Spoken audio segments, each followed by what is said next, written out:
اور ایک خاتمہ ہو جس کی وجہ سے ٹیکسیشن میں آسانی ہو. چلیے بھائی ایک آدمی نے شوال میں کوئی چیز لیا تو اگلی اس کی زکات کب آنے والی؟ شوال ختم ہونے سے پہلے اس کو دینا ہے. لیکن کوئی سٹارٹنگ ڈیٹ نہیں ہے, کیونکہ راؤنڈ کیلنڈر چل رہا تھا پورا, لیکن کوئی سٹارٹنگ ڈیٹ مطلب شروع کہیں سے, مطلب جو بھی مہینے کو پہلا مان لیجیے, آپ سفر کو مان لیجیے, محرم کو مان لیجیے, ذوالقعدہ کو مان لیجیے, ذوالحجہ کو مان لیجیے, کوئی بھی مان لیجیے, تو ایک راؤنڈ تھا, تو کوئی ایک سٹارٹ اور ایک اینڈ ہو ایئر کا. تو عمر ابن خطاب رضی اللہ عنہ نے غور و فکر کیا اور آپ نے کچھ صحابہ سے مشورہ لیا اور یہ طے کیا کہ ہم محرم کو جو ہے پہلا مہینہ مان لیں گے, کیونکہ اکاؤنٹ کیپنگ میں تاکہ آسانی ہو, محرم شروعات ہے اور ٹھیک ہے ذوالحجہ جو ہے آخری مہینہ ہوگا. تو یوں یہ چالو ہو گیا پہلا مہینہ. حالانکہ ترتیب کے اعتبار سے یہ 3 مہینے حرمت والے ایک ساتھ آتے ہیں, پہلا ذوالقعدہ, دوسرا ذوالحجہ اور تیسرا محرم. یاد رکھیں تینوں پے در پے ایک کے بعد ایک آتے ہیں, یاد رکھیں. چلیے آئیے اب آگے بڑھتے ہیں اور محرم کے تعلق سے کچھ فضائل آپ کے سامنے رکھنے کی کوشش کروں گا. کم و بیش میں 7 اہم فضائل آپ کے سامنے آج رکھوں گا محرم کے. 7 جو ہے ایسے فضائل جو بڑے اہم اس مہینے کے تعلق سے وہ رکھنے کی بہرحال کوشش کروں گا. اس کے علاوہ عام فضائل تو آپ سمجھ جائے, چونکہ حرمت والا مہینہ ہے, صدقات خیرات نوافل میں اضافہ وہ عام فضائل ہے, وہ میں اس میں انشاءاللہ کاؤنٹ نہیں کروں گا, وہ آپ سمجھ جائے اس میں ایڈ کر لیں 7 کے علاوہ جو کچھ آپ نیکی میں اضافہ کر سکتے ہیں انشاءاللہ. ٹھیک ہے, تو آئیے پہلی فضیلت ماہ محرم وہ یہ ہے کہ یہ حرمت والے مہینوں میں سے ہیں. اللہ رب العزت نے قرآن میں فرما رکھا, سورہ توبہ سورہ نمبر 9 آیت نمبر 36 میں اللہ نے فرما رکھا, ان عدت الشہور عند اللہ 12 شہرا فی کتاب اللہ. اللہ فرماتا اور کہتا ہے کہ اللہ کے نزدیک مہینوں کی تعداد, ٹھیک ہے, اللہ کے قریب مہینوں کی تعداد جو ہے وہ 12 ہے. کب سے؟ فی کتاب اللہ یوم خلق السماوات والارض, کہ اللہ کے قریب 12 ہے جب سے اللہ نے آسمان اور زمین کو پیدا کیا. تو منتھس کی کاؤنٹنگ کو بھی آپ چینج نہیں کر سکتے, کیونکہ اللہ کی طرف سے اپوائنٹڈ 12 منتھس ہے, یاد رکھیے. ٹھیک ہے, تو اللہ نے کہا کہ جب سے آسمان اور زمین کو پیدا کیا, منہا اربعۃ حرم, اور ان کے اندر 4 ایسے جو حرمت والے ہیں, محترم ہیں. جنگ اور جدال, معصیت اور گناہوں کے کام سے بچنا چاہیے, یوں تو ہمیشہ بچنا چاہیے, ان مہینوں میں خاص بچنا چاہیے اور نیکی میں اضافہ کرنا چاہیے. تو ان کے اندر 4 حرمت والے ہیں. پھر فرمایا ذالک الدین القیم, اور یہی سچا اور سیدھا جو ہے طریقہ اور دین ہے. پھر فرمایا فلا تظلموا فیہن انفسکم, تو اپنی نفسوں پہ تم لوگ ان مہینوں میں ظلم نہ کیا کرو. تو ان مہینوں میں تم اپنے نفسوں پہ ظلم نہ کیا کرو, یاد رکھیں. ٹھیک ہے, اب اس کے پیچھے بہت لمبے لمبے تاریخی واقعات ہیں, میں اس میں نہیں جاؤں گا, بس مختصر بیان کروں گا. یہ اللہ نے کیوں کہا کہ اللہ کے نزدیک گنتی 12 ہے اور ان کے اندر ظلم نہ کیا کرو. ٹھیک ہے, تو یہ اس لیے کہا گیا اور یہ بالکل 12 ہے کیوں تو مشرکین مکہ جو ہے ان 4 حرمت والے مہینوں کی بڑی تعظیم کرتے تھے, یاد رکھیں. ٹھیک ہے, اب یہ 4 حرمت والے مہینے کون سے ہیں وہ بھی ہم دیکھ لیتے ہیں, جو کہ ایک حدیث ہی ہم دیکھتے ہیں جس میں نبی اکرم صلی اللہ علیہ وسلم فرمایا, جو کہ متفق علیہ روایت ہے. آپ نے فرما رکھا, بے شک زمانہ گھوم گھما کر اسی حالت پر لوٹ آیا ہے جس پر اس وقت تھا. مطلب آپ سے کیا فرما رہے ہیں کہ بے شک زمانہ گھوم گھما کر اسی حالت پر لوٹ آیا ہے جس پر وہ اس وقت تھا جب اللہ تعالیٰ نے آسمان اور زمین کی تخلیق فرمائی. سال کے 12 مہینے ہیں جن میں 4 حرمت والے مہینے ہیں, 3 لگاتار پے در پے ہے, یعنی ذوالقعدہ, ذوالحجہ اور محرم. چوتھا مہینہ اس کے بعد آپ نے فرمایا مضر قبیلے کا ماہ رجب ہے جو جمادی الاخری اور شعبان کے درمیان آتا ہے. تو پتہ چلا 4 حرمت والے مہینے, ذوالقعدہ, ذوالحجہ, محرم اور رجب. اب یہ اللہ کے رسول صلی اللہ علیہ وسلم کیوں کہہ رہے کہ زمانہ گھوم گھما کے اس کی اصلی حالت پہ آ گیا ہے, اور اللہ نے کیوں کہا کہ اپنی نفسوں پہ ظلم مت کرو اور یہی سیدھا دین ہے. اس کے پیچھے واقعہ یہ ہے کہ مشرکین مکہ چونکہ دور جہالت میں بھی ان 4 مہینوں کو حرمت والا مانتے تھے, ذوالقعدہ, ذوالحجہ, محرم اور رجب کو وہ دور جہالت میں بھی حرمت والا مانتے تھے, اور ان کا اصل کام لوٹنا تھا, قافلوں وغیرہ کو لوٹ کر یہ اپنی معیشت, اپنے کاروبار, اپنے کام کاج, مطلب ان کا اکثر میں یہ کام تھا. اب ہوتا یہ تھا کہ 3 حرمت والے مہینے پے در پے آ جاتے تھے, تو یہ لوگ کیا کرتے تھے معلوم آپ کو, یہ لوگ 1 یا 2 مہینوں کو کھسکا دیتے تھے. مطلب کیا کرتے تھے کہ ایک سال ذوالقعدہ, ذوالحجہ بولتے تھے محرم سفر کے بعد آئیں گا, یہ سال محرم کب آئیں گا, سفر کے بعد آئیں گا. تو گویا 2 ہی حرمت والے ہیں, اب لوٹ مار چالو کر چکے, 3 مہینے رکے رہنا ان کے لیے بڑا مشکل تھا, سمجھا. تو محرم کو کھسکا دیتے اور کہتے کہ یہ بار محرم سفر کے بعد آنے والا ہے. نبی اکرم صلی اللہ علیہ وسلم جس سال حج کیا تو اس سال یہ مہینے ترتیب میں تھے 3. تو آپ نے کہا زمانہ گھوم گھما کر اب اصلیت پر آ چکا ہے جیسا زمین و آسمان کے کریشن کے ٹائم پر تھا. مطلب نبی اکرم صلی اللہ علیہ وسلم جو خطبہ دے رہے ہیں تب عربوں نے اس کو بالکل ایک کے بعد ایک 3 مان لیا تھا، پے در پے تھے، اور اللہ کے رسول صلی اللہ علیہ وسلم نے جو کچھ گڑبڑ ان مہینوں کے اعتبار سے ہوئی ریکٹیفائی کر کے ہم کو بتا دیا کہ آج زمانہ بالکل میں جو کہہ رہا ہوں، جو وقت ہے، جو تاریخ ہے، وہی ہے۔ اور جو مشرکین نے خلط ملط کر دیا تھا، مہینوں کو ٹرانسفر کرتے تھے کہ یہ سال سفر پہلے آئیں گا اور محرم بعد میں آئیں گا، ٹھیک ہے، تو وہ اب سب ختم ہو گیا ہے، اور 4 حرمت والے مہینے ہیں، تو گویا مشرکین بھی ان چاروں کو حرمت والا مانتے تھے۔ تو گویا محرم کی سب سے بڑی، سب سے پہلی، سب سے اول فضیلت یہ کہ یہ حرمت والے مہینوں میں سے ایک مہینہ ہے، اللہ کے چوزن منتھس میں سے ایک منتھ ہے جو محترم ہے، حرمت والا ہے، مطلب اس کے اندر بہت سارے گناہ اور ایسے اعمال سے جو عام دنوں میں بھی حرام ہے، ان ایام میں بدرجہ اولا حرام ہے کرنا، سمجھے؟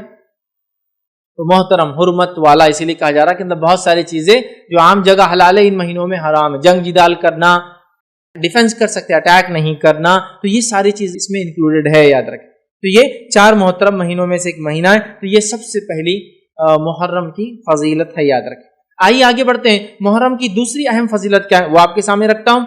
دوسری محرم کی اہم فضیلت ہے وہ یہ ہے، اللہ نے فرمایا جو سورہ توبہ کی آیت نمبر 36 کا حصہ تھا، فَلَا تَظْلِمُوا فِيهِنَّ أَنفُسَكُمْ، تو ان مہینوں میں اپنے نفسوں پر ظلم نہ کرو،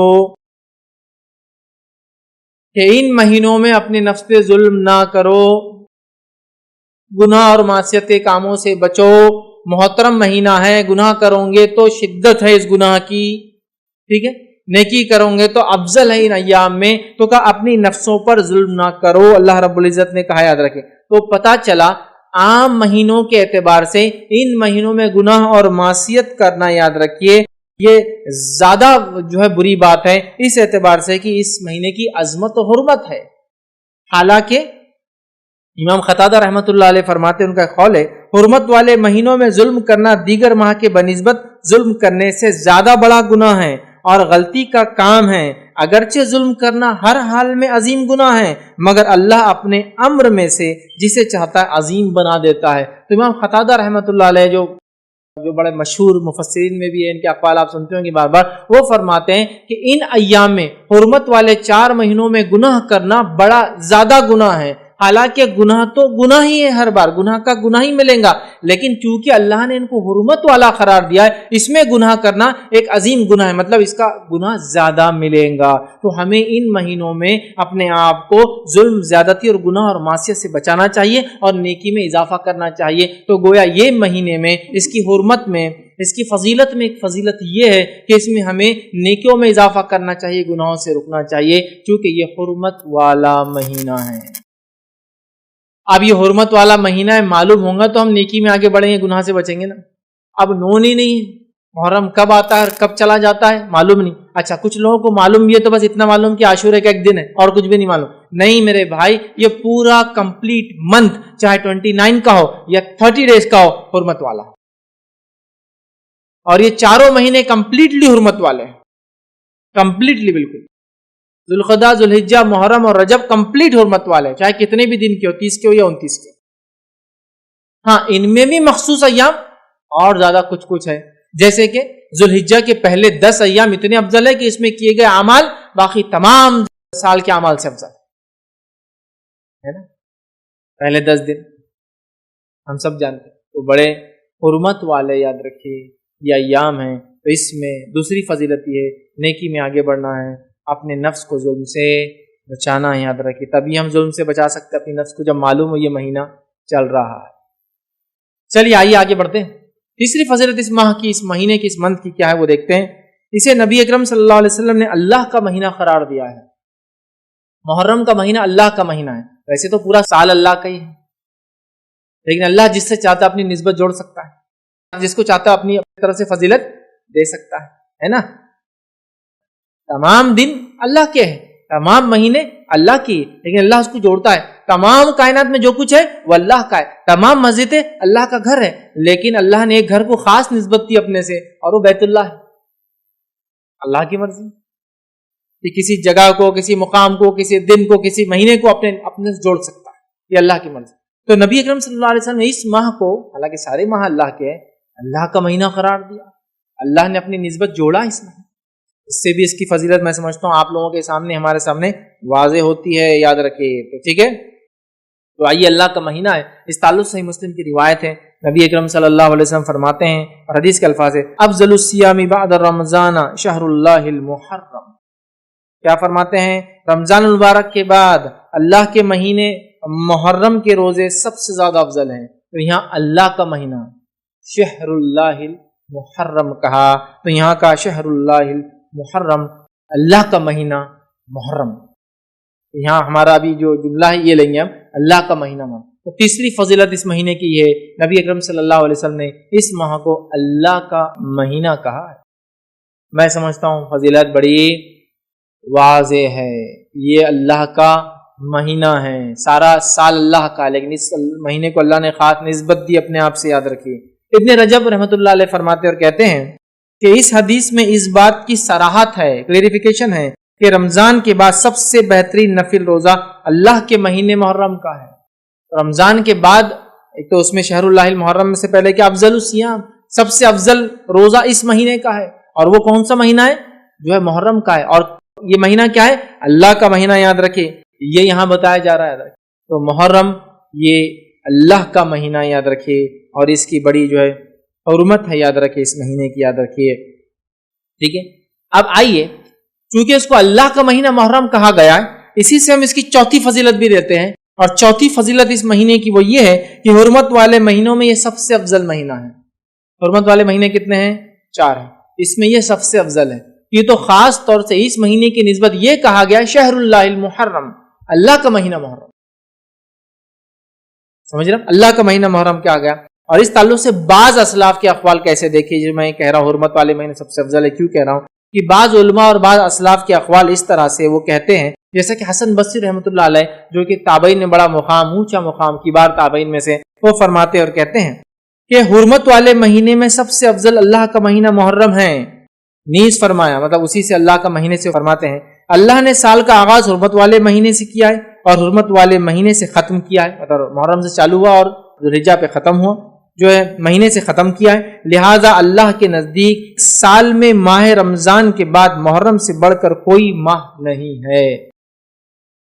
تو اس سے وہ کہتے ہیں کہ یہ اللہ کا مہینہ ہے تو حرمت والے مہینوں میں سب سے افضل ہے، اور روزوں کے اعتبار سے رمضان کے بعد اس کے روزے کا مقام ہے، تو وہ رمضان کے بعد اسی کا مقام ہے فضیلت کے اعتبار سے، لیکن حرمت والے مہینوں میں یہ ٹاپ موسٹ کہلائیں گا چونکہ اس کی بڑی اہمیت ہے۔ اسی طرح ایک اور چیز آتی ہے، وہ یہ ہے کہ محرم میں سب سے افضل، یاد رکھیے وہ کیا ہے، تو محرم میں بھی سب سے افضل جو سلف کے اقوال ہے کہ سلف 3 عشروں کو بڑی اہمیت دیتے، ہمارے جو اسلاف تھے صحابہ تابعین تابع تابعین، وہ 3 عشروں کو، 3 دہائیوں کو، عشر مطلب 10 ڈیز جو ہوتے منتھ کے، ان کو اہمیت دیتے تھے۔ وہ کون کون سے ہیں؟ ٹھیک ہے، عشروں میں تعظیم کرتے تھے، اہمیت دیتے تھے، وہ کون سے؟ پہلا وہ کہتے ہیں کہ رمضان کا آخری عشرہ، اس کی بڑی اہمیت تھی سلف کے پاس، ذوالحجہ کا پہلا عشرہ، اس کی بڑی اہمیت تھی سلف کے پاس، اور محرم کا پہلا عشرہ، اس کی بڑی اہمیت تھی سلف کے پاس۔ یہ 10 ڈیز جو بڑے اہمیت کے حامل ہے، رمضان کا آخری 10 دن جس میں قدر آتی ہے، اور ذوالحجہ کی پہلے 10 دن جو سب سے افضل دن ہے، اس سے افضل کوئی دن نہیں ہے، اور محرم کے پہلے 10 دن، ٹھیک ہے۔ تو اس سے اس کی چوتھی فضیلت پتہ چلتی ہے، حرمت والے مہینوں میں یہ بڑا افضل ہے۔ آئیے اس کی 5ویں فضیلت کیا ہے، 5th اس کی فضیلت کیا ہے، وہ کیا ہے؟ اس عظیم ماہ میں کثرت سے روزے رکھنا مستحب ہے، جو کہ صحیح مسلم کی وہ روایت ہے افضل الصیام بعد رمضان شہر اللہ المحرم، کہ رمضان کے بعد اللہ کے قریب سب سے افضل روزے محرم ہیں، یا دوسرے الفاظ میں نفل روزوں میں سب سے افضل روزے محرم کے ہے۔ اور آگے نبی اکرم صلی اللہ علیہ وسلم اسی حدیث میں وَأَفْضَلُ الصَّلَاةِ بَعْدَ الْفَرِيضَةِ صَلَاةُ اللَّيْلِ، اور سب سے افضل صلاۃ، سب سے افضل نماز فرض نمازوں کے بعد وہ رات کی نماز ہے۔ تو نفل میں سب سے افضل تہجد، اور نفل روزوں میں سب سے افضل محرم کے روزے ہیں۔ کیوں؟ تو افضل الصیام، سب سے افضل روزے بعد رمضان، رمضان کے بعد کون سے؟ اللہ کے مہینے محرم کے۔ ہمیں چاہیے اس مہینے محرم میں کیا کریں؟ کثرت سے روزے رکھیں، کثرت سے روزے رکھیں، گناہوں سے بچے، نیکیوں کے کام میں آگے بڑھے، ہے نا، ان کے اول 10 دن کے زیادہ سے زیادہ فائدے اٹھائے۔ یہ بڑی اہم بات ہے، یاد رکھیں، یہ بڑی اہم بات ہے، اس کو بہت سوچ وچار کر کے ہمیں پلان آرڈر میں اس منتھ کو جینے کی کوشش کرنا چاہیے، یاد رکھیے، لیکن یہ تب ہوگا جب ہم کو اس کی اہمیت، اس کی فضیلت معلوم ہوگی، یاد رکھیے، ٹھیک ہے۔ تو یہ جو ہے بہت عظیم ہے اور سب سے افضل نفل روزہ اسی مہینے کا، یاد رکھیے، روزہ ہے، اور اس حدیث سے صراحت ہوتی ہے۔ ابن رجب کا میں نے وہ قول آپ سامنے رکھا رحمۃ اللہ علیہ کا، وہ فرماتے ہیں اس حدیث سے اس بات کی صراحت ہوتی ہے کہ رمضان کے بعد سب سے بہترین نفل روزہ اللہ کے مہینے محرم کا روزہ ہے، یاد رکھیے، اور یہ یاد رکھیے نفل روزوں میں سب سے افضل ہے، یاد رکھیے۔ اسی طرح جو ہے محرم میں روزہ رکھنا جو ہے اور کثرت سے روزہ رکھنا یہ بڑی اہم چیز ہے، یاد رکھیے۔ اس کا یہی معنی ہے کہ یہ ایک انسان نفل روزہ رکھے اور محرم کا روزہ سب سے افضل ہے، اس کا معنی ہی ہوتا ہے کہ ہم زیادہ سے زیادہ اگر نفل روزے رکھنے کی کوشش کرتے ہیں تو کون سے مہینے میں رکھیں؟ محرم کے مہینے میں رکھنے کی کوشش کریں، یاد رکھیں، کیونکہ نبی اکرم صلی اللہ علیہ وسلم رمضان کے علاوہ بھی، رمضان کے علاوہ نبی اکرم صلی اللہ علیہ وسلم نے، یاد رکھیے، اس بات کو بھی آپ ذہن میں رکھیں کہ نبی اکرم صلی اللہ علیہ وسلم نے رمضان کے علاوہ کسی مہینے کے پورے روزے نہیں رکھے۔ مطلب یہ ہوا کہ محرم کے مہینے جس کو کہیں گے یہ پسندیدہ ہے کہ اس کو زیادہ سے زیادہ انسان رکھے، لیکن زیادہ سے زیادہ کا معنی یہ نہیں کہ پورے مہینے کی، لیکن کو رکھتا ہے تو کوئی گناہ نہیں کرتا، یاد رکھے، کیونکہ اس کا معنی ہے کہ جس کو کہیں گے یہ پسندیدہ چیز ہے کہ ہم زیادہ سے زیادہ کوشش کریں، لیکن نبی اکرم صلی اللہ علیہ وسلم نے رمضان کے جیسا روزہ، مطلب پورے مہینے کا روزہ رمضان کے علاوہ کسی مہینے کا نہیں رکھا۔ اور متفق علیہ روایت ہے، اس کے الفاظ اس طرح سے ہے کہ رمضان کے علاوہ نبی اکرم صلی اللہ علیہ وسلم نے کبھی بھی جو ہے ایک ماہ کے مکمل روزے نہیں رکھا اور نہ ہی شعبان سے زیادہ کسی مہینے میں روزے رکھے۔ اسے پتہ چلا کہ محرم کا مہینہ یہ پسندیدہ ہے، کوشش کرنا چاہیے رکھے، لیکن پورے مہینے کا رکھنا نبی اکرم صلی اللہ علیہ وسلم ثابت نہیں ہے۔ آپ نے صرف رمضان کے پورے رکھے، اور سب سے زیادہ روزے جس مہینے کے آپ رکھتے تھے وہ کون سا تھا؟ شعبان تھا، یاد رکھیں۔ اب ایک اشکال ہو سکتا ہے ذہن میں کہ جب محرم کا مہینہ سب سے افضل مہینہ ہے تو نبی اکرم صلی اللہ علیہ وسلم نے محرم میں سب سے زیادہ روزے کیوں نہیں رکھے؟ تو اس کے لیے علماء لکھتے ہیں ہو سکتا ہے محرم کی فضیلت نبی اکرم صلی اللہ علیہ وسلم کو بعد میں بتائی گئی ہو اور اس سے پہلے آپ شعبان کے روزے رکھتے رہے۔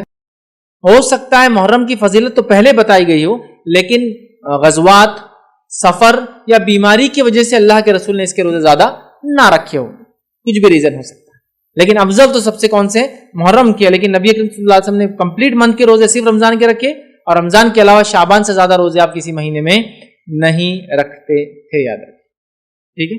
لیکن افضل تو بہرحال اسی کے، تو اس سے پتہ چلتا ہے کہ یہ استحباب جس کو بولتے ہیں، مستحب ہے کہ ہم جو اس کے روزے زیادہ سے زیادہ رکھنے کی جو ہے بہرحال کوشش کریں، ٹھیک ہے۔ آئیے آگے بڑھتے ہیں۔ چھٹی فضیلت اس مہینے کی کیا ہے؟ سکس فضیلت ہم دیکھتے ہیں، چھٹی کیا ہے، وہ یہ کہ محرم میں عاشورہ ہے۔ محرم میں عاشورہ ہے۔ عاشورہ کیا ہے؟ محرم کی 10 تاریخ محرم میں عاشورہ ہے، اور عاشورہ کیا ہے؟ محرم کی 10 تاریخ ہے، یاد رکھیں۔ آئیے اس کے تعلق سے بھی کچھ باتیں ہم سیکھنے کی کوشش کرتے ہیں، ٹھیک ہے۔ جمہور کے نزدیک، سلف اور خلف کے نزدیک، یاد رکھیے، محرم کی 10 تاریخ کو عاشورہ کہتے ہیں، اس میں کوئی اختلاف نہیں کہ عاشورہ کب آتا ہے۔ محرم کی 10 تاریخ کو عاشورہ کہتے ہیں، لیکن ایک بات وضاحت کر دوں، لوگوں نے اس تعلق سے بڑی جھوٹی سچی روایتیں بیان کی، یاد رکھیے، اتنی کہ کبھی کبھار تو کاؤنٹ نہیں کر سکتے، لیکن عاشورے کے تعلق سے اکثر روایتیں ضعیف اور موضوع ہے، سوائے چند کو چھوڑ کے جو میں آپ کے سامنے رکھ دوں گا آج انشاءاللہ، سمجھ رہا؟ بہت سارے لوگ اس کی بہت ساری فضیلتیں بیان کرتے، یہ تک بیان کرتے کہ آسمان اسی دن بنا، زمین اسی دن بنا، آدم علیہ السلام اسی دن بنے، اسی دن زمین پہ بھیجے گئے، اسی دن توبہ قبول ہوئی، اسی دن یونس علیہ السلام مچھلی کے پیٹ میں گئے، اسی دن نکالے گئے۔ ایسی کوئی صحیح روایت نہیں ملتی ہے، کیونکہ دیکھیے جب بات آتی ہے فرمان نبی کی، مطلب قرآن کے علاوہ اگر وحی کا کوئی ذریعہ ہے تو فرمان نبی ہے صلی اللہ علیہ وسلم۔ فرمان نبی میں اگر کوئی چیز نہ ہو تو میں اپنے دل سے راب بول کر اللہ کے سامنے پکڑ میں نہیں آنا چاہیں گے، ہے نا، بس تو نہیں ملتی۔ افضل دن ہے، لیکن بہت سارے لوگ جو بتاتے ہیں وہ نہیں۔ ہاں یہ تو حدیث کے اندر واضح ہے کہ اللہ تعالیٰ نے آدم علیہ السلام کو جمعہ کے دن بنایا، آدم علیہ السلام کے دن جمعہ کے دن روح پھونکی گئی، آدم علیہ السلام جو جمعہ کے دن ان کی خطا معاف ہوئی، وہ دنیا کے اندر قدم رکھے تو وہ جمعہ کا دن تھا، اور قیامت جمعہ کے دن آئیں گی، یہ ساری چیزیں تو ہے، وہ جمعہ کے لیے، بس محرم کے لیے نہیں، عاشورے کے لیے نہیں۔ چلیے آگے بڑھتے ہیں۔ تو عاشورہ یاد رکھیے یہ بڑا اور مشہور اور معروف ہے، ہم سب عاشورے کے تعلق سے جانتے ہیں۔ عاشورہ 10 محرم کو ہوتا ہے، اور اس دن روزہ رکھنا یہ سنت ہے۔ عاشورے کی فضیلت اپنی جگہ ہے، اور اس دن روزہ رکھنا یہ کیا ہے؟ سنت ہے۔ صحیح مسلم کی روایت ہے نبی اکرم صلی اللہ علیہ وسلم فرماتے اور کہتے ہیں کہ جو صحیح مسلم کی روایت ہے، مجھے اللہ تعالیٰ سے امید ہے کہ یوم عاشورے کا روزہ گزشتہ 1 سال کے صغیرہ گناہوں کا کفارہ بنے گا۔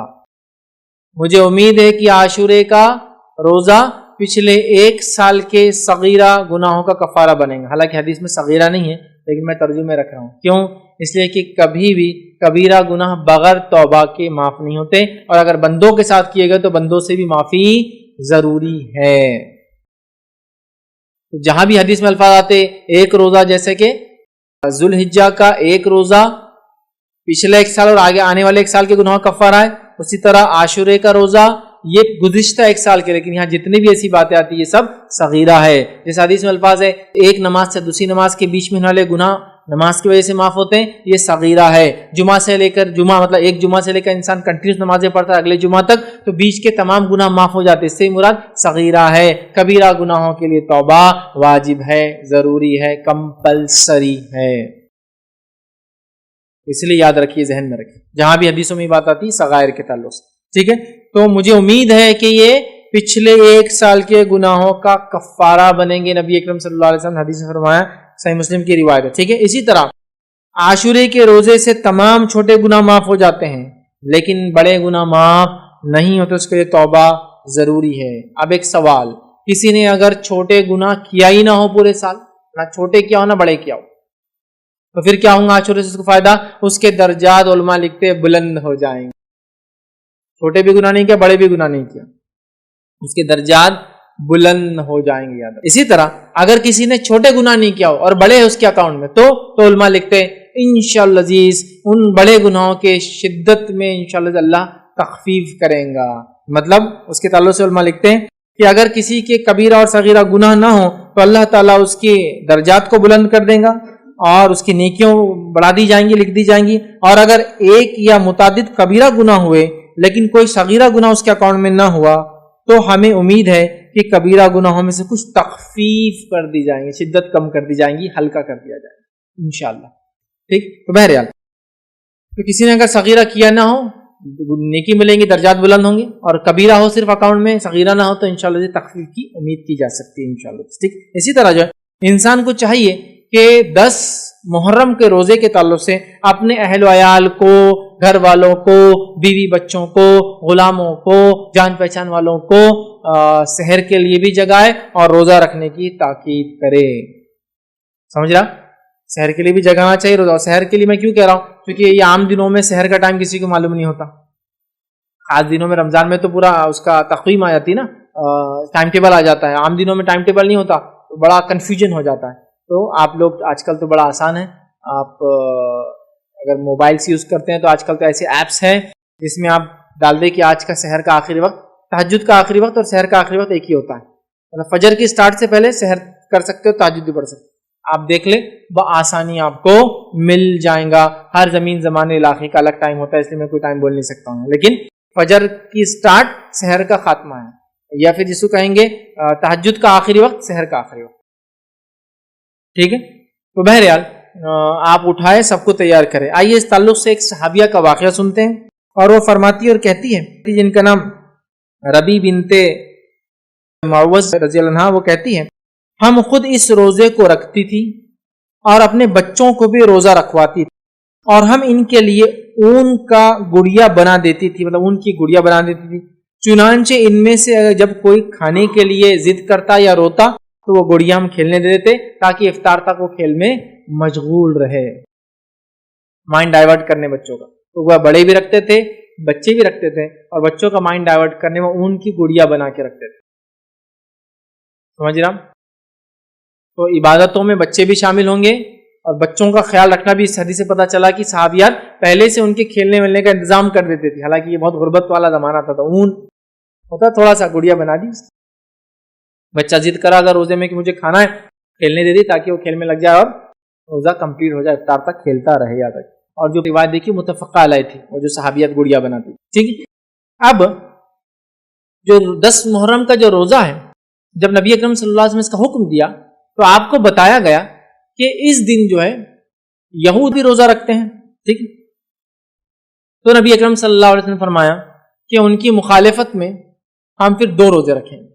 جب آپ کو بتایا گیا کہ یہ روزہ یہودوں بھی رکھتے ہیں تو نبی اکرم صلی اللہ علیہ وسلم فرمایا ان کی مخالفت میں ہم 2 روزے. آئیے ابن عباس رضی اللہ عنہ کی ایک روایت ہے، آپ فرماتے اور کہتے ہیں، اس روایت کے الفاظ دیکھیں، جب رسول اللہ صلی اللہ علیہ وسلم نے یوم عاشورہ کا روزہ رکھا اور دوسروں کو بھی اس کا حکم دیا تو صحابہ کرام نے عرض کیا، اے اللہ کے رسول صلی اللہ علیہ وسلم، جو ہے یہود بھی تو اس دن کی تعظیم کرتے ہیں. تو اللہ کے رسول صلی اللہ علیہ وسلم فرمایا، اگر اللہ نے چاہا تو میں آئندہ برس ہم، مطلب اللہ نے چاہا تو ہم لوگ یا میں آئندہ برس جو ہے 9 محرم کا روزہ بھی رکھیں گے. ابن عباس رضی اللہ عنہ فرماتے اور کہتے ہیں کہ نبی اکرم صلی اللہ علیہ وسلم آئندہ سال آنے سے قبل ہی انتقال کر گئے. جب آپ نے یہ حکم دیا کہ عاشورہ کا ایک روزہ پچھلے 1 سال کے گناہ کفارہ ہے، تو آپ کو بتایا گیا اس دن کی تعظیم تو یہود کرتے ہیں، یوزن کرتے ہیں. تو آپ نے کہا ان کی مخالفت میں ہم 1 نہیں 2 روزے رکھیں گے. اب ان کی مخالفت کی بات کیوں ہو رہی ہے؟ اس لیے کہ یہود و نصارہ نے اپنی کتاب کی مخالفت کی، اللہ کی مخالفت. اس لیے نبی اکرم صلی اللہ علیہ وسلم نے آخری نبی نے ان کی مخالفت. دشمنی سے نہیں، لوگ بولتے ہیں دشمنی سے نہیں، کیونکہ انہوں نے اللہ سے دشمنی، اللہ کے احکامات کو نہیں مانا، پیدا کرنے والے کے حکم کو نہیں مانا، اس لیے ہم ان کی مخالفت، ورنہ کوئی دشمنی نہیں اس کے بعد. سمجھ رہا؟ تو آپ نے ان کی مخالفت کیا. تو آپ نے کہا کہ انشاءاللہ عزیز اگر میں زندہ رہا تو آنے والے سال کون سا روزہ رکھوں گا؟ 9 کا رکھوں گا. تو پتہ چلا ہمیں کون کون سے روزے رکھنا ہے اب؟ 9 اور 10، مطلب 9 اور 10، 9th اور 10th آف محرم کو ہم کو 2 روزے رکھنا ہے، اور یہ 2 روزے 1 سال کے گناہ کا کفارہ ہے پچھلے. اور ذوالحجہ کی 9 تاریخ کا روزہ وہ 2 سال کے گناہ کا کفارہ جو گزرا، اور جو ہے مطلب 1 روزہ 2 کا کفارہ، یہ 2 روزے 1 کا کفارہ ہے جو گزرا ہے. ٹھیک ہے، چلیے. تو یہ بھی پتہ چل گیا کہ ہم کو عاشورہ کا روزہ رکھنا ہے. نبی اکرم صلی اللہ علیہ وسلم رکھا، صحابہ رکھتے تھے، سب رکھتے تھے، بچوں کو رکھاتے تھے، اور مخالفت نہیں ہوگی. 2 روزے ہم کو رکھنا ہے، مطلب 10 کا تو رکھنا ہی اور 1 اضافہ کرنا ہے. آئیے دوسری روایت کے اندر صحیح مسلم کے اندر الفاظ ہے، اگر میں اگلے سال زندہ رہا تو 9 محرم کا بھی روزہ رکھوں گا. ایک میں اوپر والی میں کہا تھا کہ ہم رکھیں گے، اس میں کہا کہ میں رکھوں گا. اس سے پتہ چلا آپ کو اور ہم کو 9 اور 10 کا رکھنا ہے، یاد رکھ. اسی طرح جو ہے عبداللہ ابن عباس رضی اللہ عنہ فرماتے ہیں، مسند احمد کی روایت ہے، اس روایت میں اختلاف ہے. اس روایت میں اختلاف ہے، کچھ نے اس کو ضعیف قرار دیا ہے، لیکن محمد شاکر نے جو کہ ایک محدث تھے انہوں نے اس کو حسن قرار دیا. تو میں کہوں گا اس پہ علماء کا اختلاف ہے اس